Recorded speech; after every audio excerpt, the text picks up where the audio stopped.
So first question here, please. Okay, it's related to something that both Jeremy said. My name's Keith White.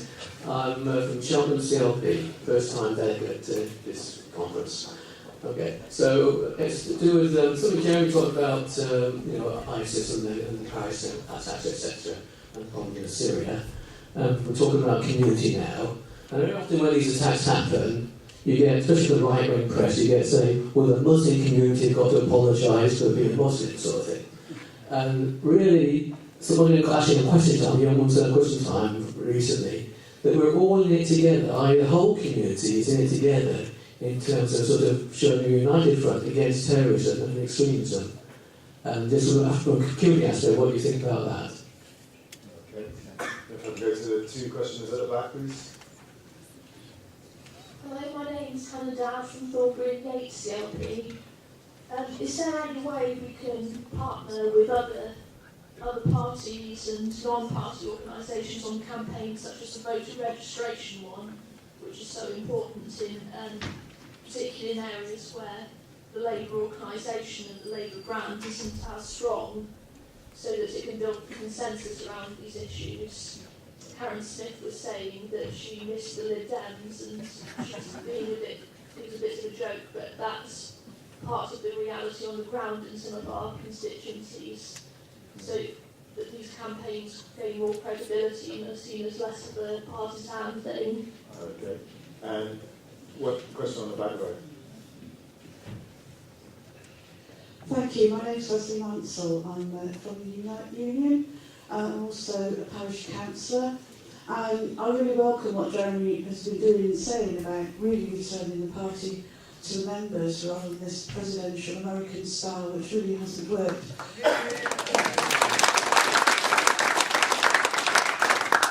And I've been in this party for a long time, through thick and thin, most of it's thin.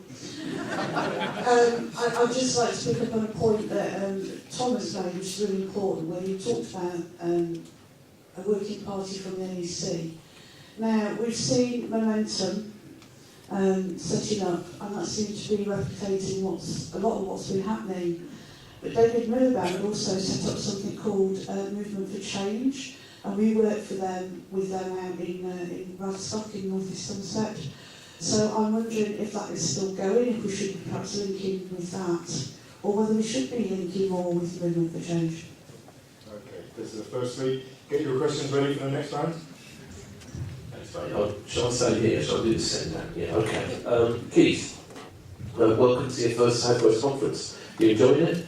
Oh yeah, very much so. Good. Thanks for asking me on the... you asked two questions really, sort of how do we deal with ISIS and what should be the response to the party and the community be? I mean, clearly, when you have these high-profile terrorist attacks, I can't think of a terrorist attack as bad as the one in Paris. There's no moral relativism here, but it's important that our response is both firm, strong, but also with cool heads and clear thought. And knee-jerk reaction to any incident like that is usually counterproductive. And when it comes to dealing with ISIS, there's quite a clear journey we're going to take on this. Is a UN resolution. Our own conference called for a UN resolution.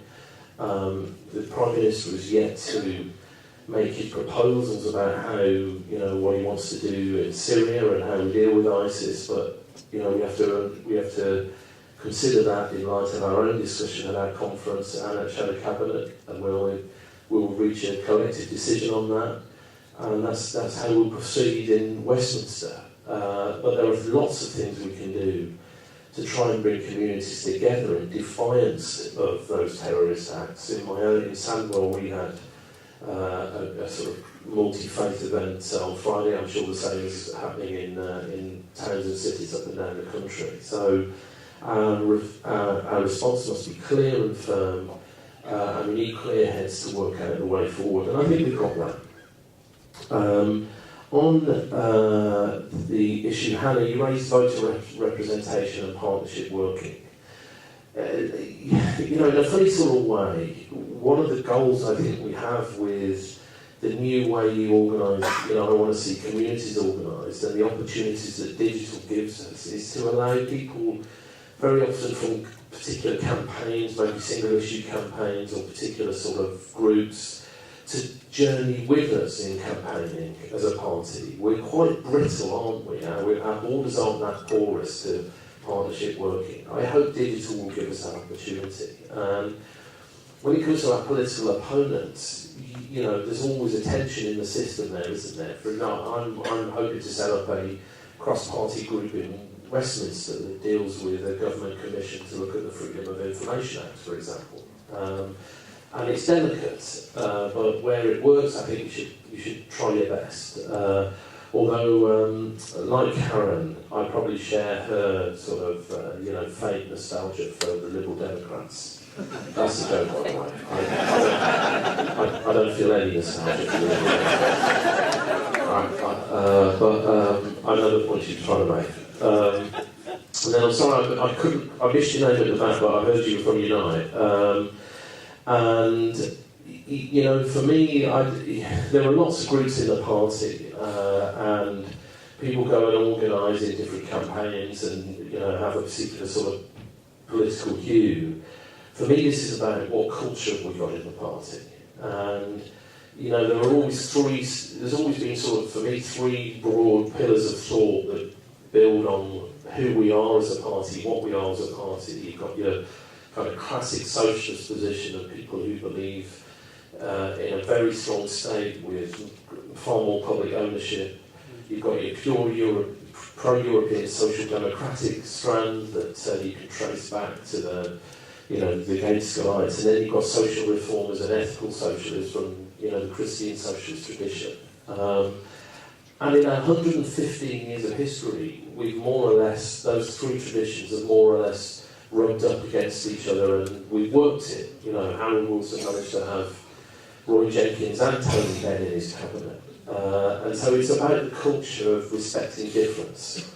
We're on a journey together. And if I've got worries, it's that there is a growing intolerance with differing views in the party, and I think we all have to work at that. And we lead by example on that as individuals. And so I've been concerned about the way people conduct themselves on social media, for example, and I think we probably need to make sure we've got a social media code about how people conduct themselves.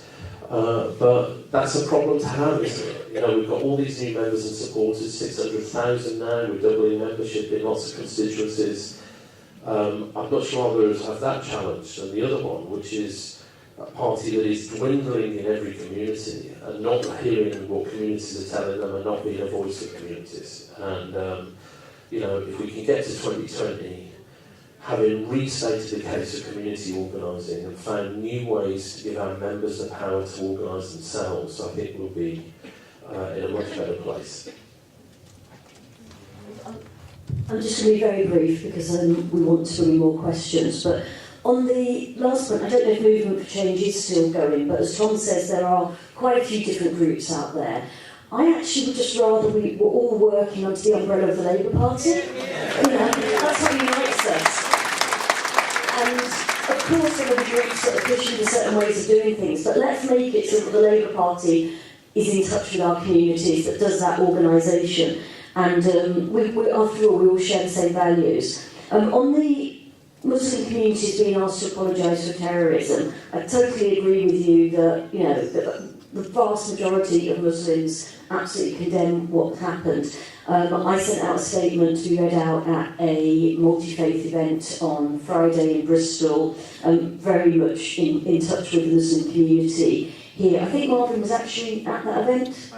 And Helen Holland, the leader of the council, so I'll pass over to him on that. The only one thing I would say, though, is quite often the response to this, and this goes back, I was elected just before the July the 7th attacks back in 2005, and the response quite often is to bring the faith communities together. So I went to one event that the Department, I think, for Communities and Local Government had organised at a mosque, and there were young people there from the synagogues, from the temples, the Gurdwaras, and there were even Buddhists there, and all different faith groups sitting there. The group that was missing were actually the totally disaffected, disengaged youth that weren't part of faith communities, but they were probably the ones that were most likely to react with hostility towards the local Muslim community. And I think we do have to find better ways of bringing them into the fold and communicating with them, rather than just being people who are obviously very well-meaning, but only represent a certain section of the population. But I'll hand over to Marvin to talk about in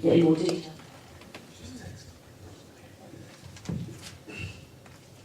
Yeah, I mean, the event we went to outside the cathedral earlier in this evening, as Kerry just referred to, was absolutely incredible. You're right, I mean, it was amazing to hear a series of Bristol people, a number of... it's always awkward when you talk about leading, because a number of people in the communities hate this kind of phrase, community leaders. There's a kind of very shorthand that comes out from many of our local media. But there were a number of prominent people organised that event, pulled people together from all the faiths, and it was a very incredibly touching time. And there was something incredibly symbolic as well, that they ended up being invited into Bristol Cathedral, where they had some more time together, and a number of people were really touched. Went in the press, it was a fantastic statement, but like you said, many people, we might expect the people who were there would be people who were open to that conversation, not necessarily the wider population, even though hopefully many of them would have seen that happening and taken something from it. Can we have our next chance for 3 questions, please? Okay, come to you, sir, here, and you at the back there. And I'll come over to this side of the room. Gentleman in red t-shirt, right corner. Okay. Hi, my name's Will. I'm from Kingswood. It's sort of a bit about what you were saying about getting people involved in politics and the machinery of it. I'm a trainee teacher. I'm currently doing my training at the minute, and part of my placement is about teaching politics to students on kind of BTEC vocational courses in the college. And a lot of these kind of kids, they've been failed time and time again, it feels like. And so it's very easy for me, as someone who's involved in politics, to say, oh, you should get involved, you've got to get involved, but they kind of see it all the same. I was just wondering how we change the Labour Party to really hear those views and get them involved and get them into positions where they are in power and making decisions.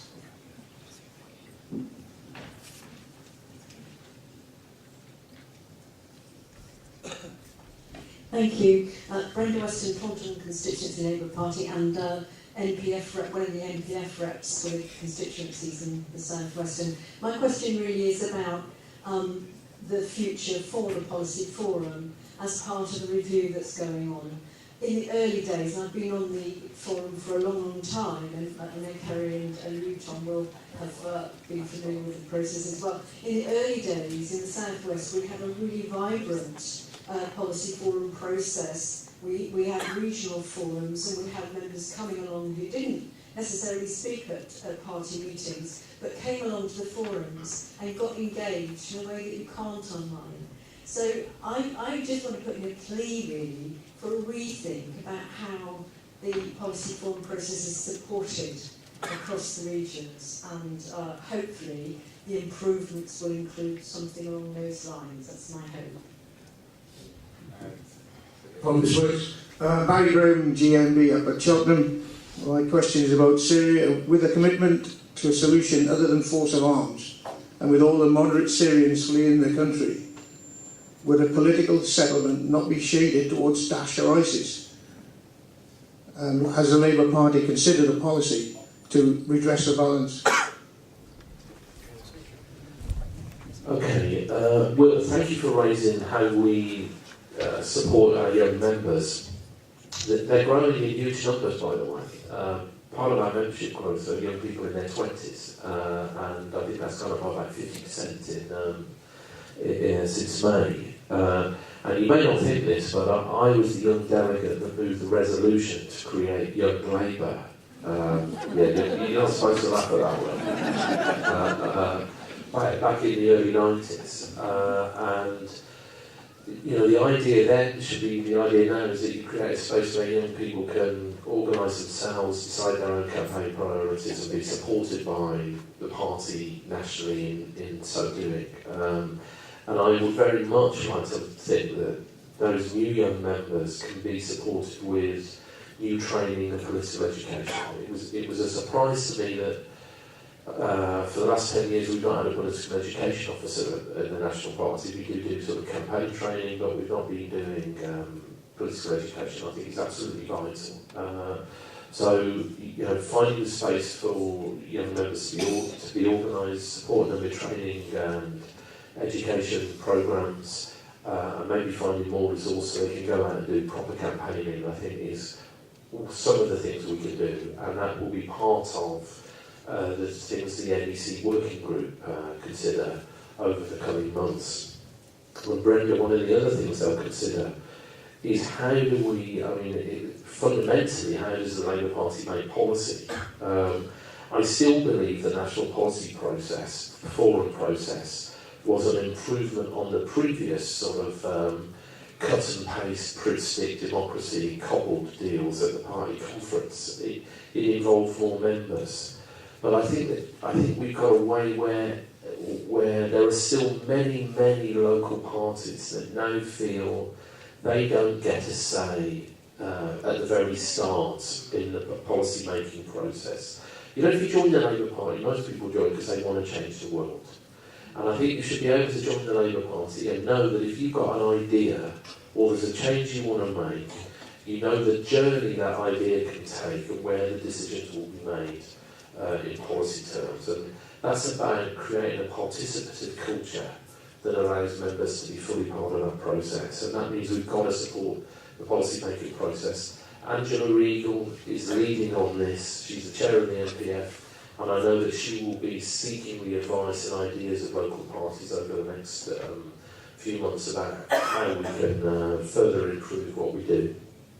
And then Barry, sorry, I kind of missed your point on Syria, other than to say, I think the situation is changing, isn't it? I mean, the idea that, do you want to clarify or no? Yeah, clarify the situation.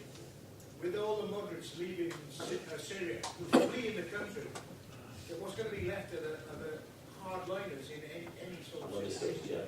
Yeah. How, as the Labour Party consider a policy when talking to these people, how to get around this one-sided thing when all the terrorists will still be there and all the really nice people will not. Understood. Look, I think we had an emergency debate on this at our conference, and conference was very clear that they wanted a United Nations resolution before we would go forward on possible military action in Syria. And the idea that the Chinese, the Russians and the French and the British and the US would come together around a UN resolution was unlikely back at our conference, but that's what's happened. And for me, any military action that has to be taken needs to be on the basis you need to know what the plan is, what the exit strategy is, and what success looks like. And so far, the Prime Minister has not outlined a plan. So I don't want to be premature on any of this. There's a clear process. We've got guidance from our conference. We've got a UN resolution which is very firm and clear. When the Prime Minister outlines his plans, we have to consider it as a shadow cabinet, as a party, and then decide from there. You should always try and seek political solutions. But you're absolutely right. When you've got an administration, a sort of quasi-state that is breathing life into terrorist movements, then you've got to consider all options, and that's the position we're in now.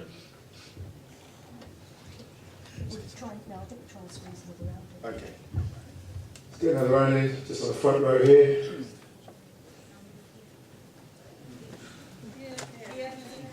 Looking at hand. Okay, here, I'm being told. Boosh. Okay, yeah, okay. There, and we come over here. Exactly. Okay. I'm Andy Woolley. I'm the chair of the Cotswolds Party. Hopefully we can asking a question, Marvin, because last evening one of my work colleagues was at your dinner and had a photo tape which she sent me with the leader, and I've done that today and sent that back to her, and she said, we missed the trick here, we should have charged everybody and had a collection if we had a selfie taken or a picture taken with a link for Marvin's campaign. I think that's a great idea. So I've proposed 1.5 for that. When I ring my 94-year-old mum who rejoined the party, I don't know if there's a record, rejoined the party because of Jeremy. So we're very pleased about with a round of applause. I'm going to tell her she owns it because she would love seeing a picture of me comparing beers with Jeremy. So I've got a tenner, and I suggest that we have some buckets at the end. Everybody who's had a picture taken with Jeremy puts some money in, and everybody who wishes they had but has got some puts in the Marvin's campaign.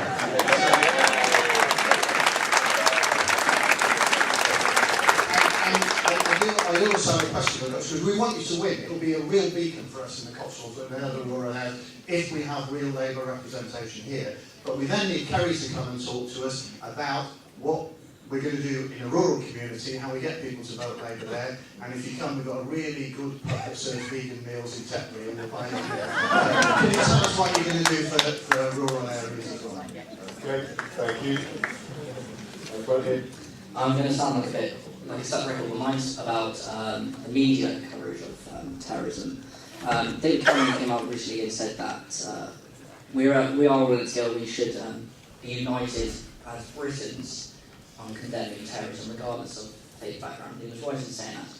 But why is it that in the media, the Daily Mail came out with a comment strip recently comparing Syrians to rats crossing the borders? It's comparable to a 1930s comment strip of Jews being sorted out of Germany. And we all know how the Daily Mail felt about the Nazi past black shirts in the 1930s. But how do we address the blatant double standards of the media, whereby 149 Christians were killed in complete solidarity, but thousands of Lebanese, Palestinian and Syrians killed on a daily basis? And that was just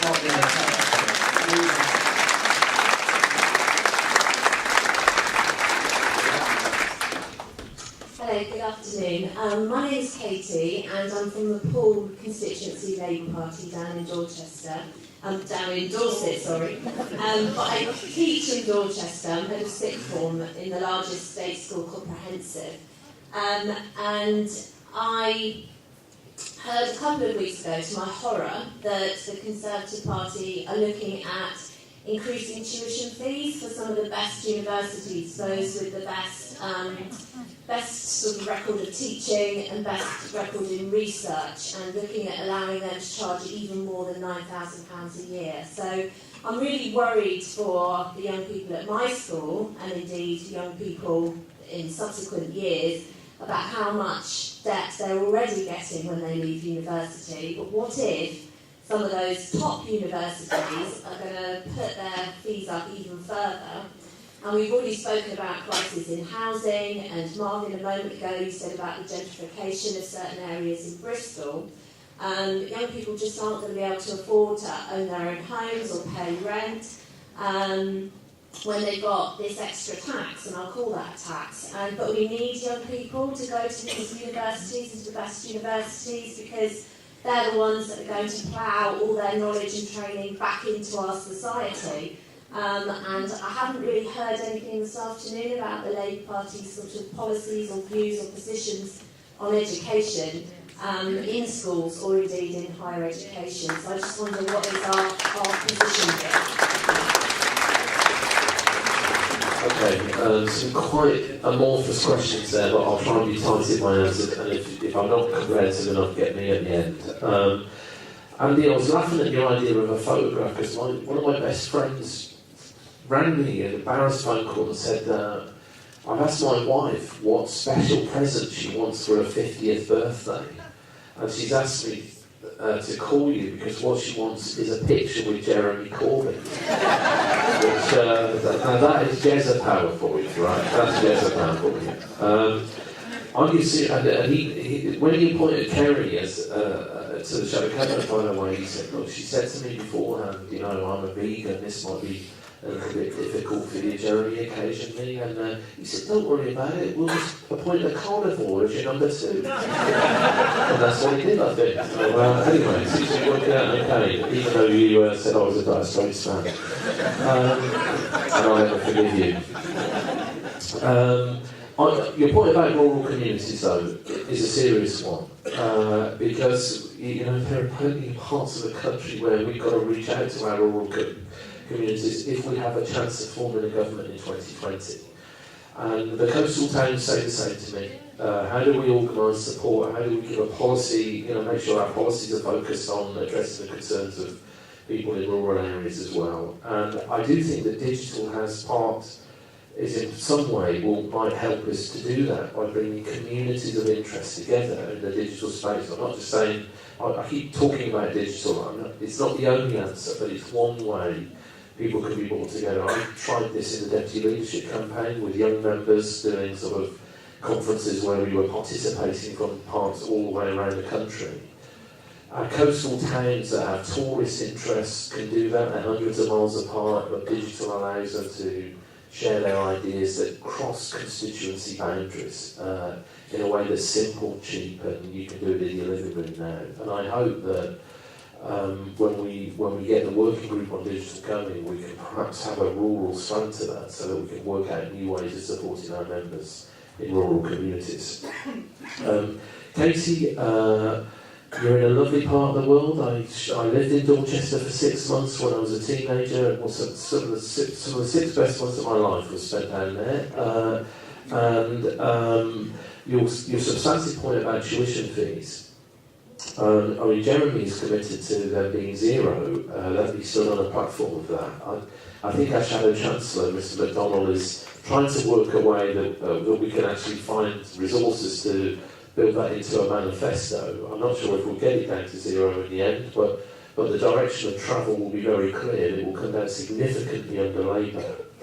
And we warned about the tripling of tuition fees in the last Parliament, and we opposed the changes they made to tuition fees at the start of this Parliament. The element that when they removed grants for poorer kids, I genuinely think for the first time in decades, we've seen a situation where kids from poorer backgrounds are being priced out of education.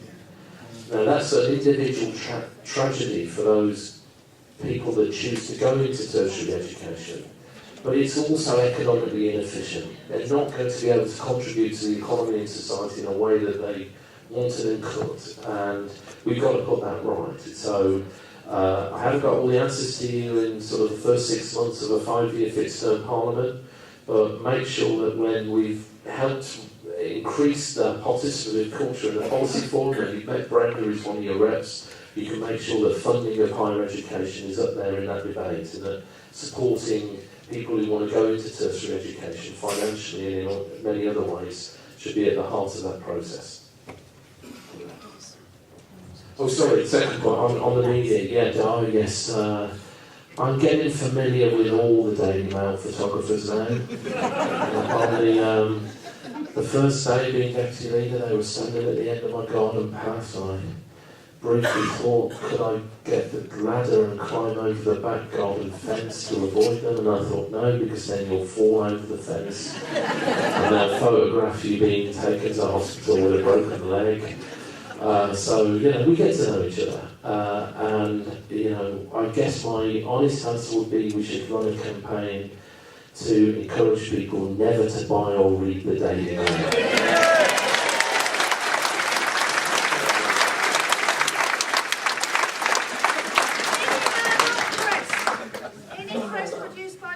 Yes, and that one too, but I'm quite well known for my views on the Murdoch press. I'm just extending the net a little bit. Seriously though, there are things we can do.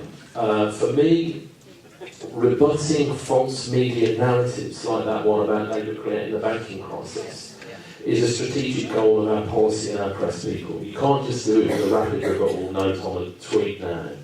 I think we need to look at how progressives in America do it. They've got to think, and there's organisations, one called Media Matters, that it not just does daily fact checks of right-wing sort of stories, but also looks at the so-called narrative arc of a story and challenges at the very heart of what they're trying to say. And that's why I think we need to do it on refugees, on welfare, on some big themed issues. That a daily dose of newspaper stories creates the false impression. The false impression, if you ask the British public where does the welfare budget go, they say that 40% of it goes on the unemployed. It's only 1.5% of it goes on the unemployed. look at what John Hills has said about where it really goes, £4,000 of it on each family pays for health, £2,000 for education. It goes to socially productive investment in people. And that's a different media narrative to the one that the Mail and the Sun are pushing. And I think it's incumbent on us as a party to seriously think about how we change that.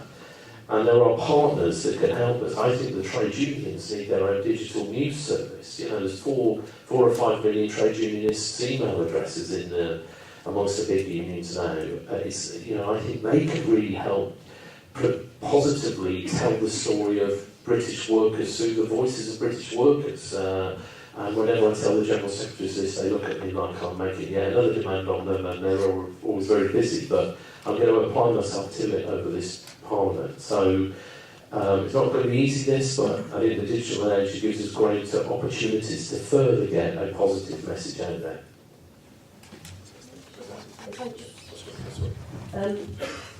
We're under the cosh, we've got to finish this session now, so if I, first of all, I've got to set the record straight about the Dire Straits stuff. I was contacted by a Guardian journalist who wanted to do an interview with me about my excellent taste in music.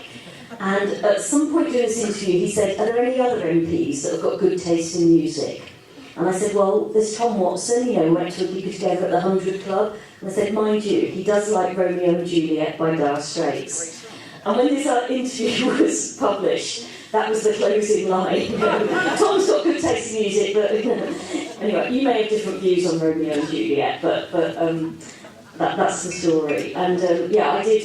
He was quite right that I decided I had to have a carnivore, or Jeremy and I decided we had to have a carnivore as shadow farming minister. So I phoned Nick Smith, and instead of saying, "Are you interested in serving as a minister?" my first question to him was, "You do eat meat, don't you?" And he assured me he did, and he's very happily going around lots of pig farms and things now. I get quite excited. He texts me every time he is farming today at 5:45 in the morning, which has got to stop. Seriously though, I'll just answer the question from the Cotswolds. Geoffrey Clifton Brown has actually asked me to come along to meet his farmers, which I'm happy to do, but I'd be even more happy to come and meet the constituency party, particularly if there's food on offer. But I think it's really important. One of the things I said in my conference speech was that we need to look at rural proofing policies across the board. And in a session this morning, we were talking about, say, housing associations and the right to buy for housing association properties. And, that was the fact that it would have I think it would have a devastating impact across the piece, but particularly in rural communities where there are such small supplies of social housing, it's really important that we look at that. And all the other issues, about access to public services, about transport, and lots more besides, lack of opportunity for people because they literally can't get from one point to another to take advantage of those opportunities. So that's something I definitely want to make sure that quite often, particularly because we've now lost so many Labour MPs, you look around the shadow cabinet table and most people represent the big cities, and it's actually quite London-centric as well, and then you've got the people in the Northern Powerhouse. So it's really, I see it as my role to make sure that we don't forget the other bits of the country, and that's definitely what I'll do.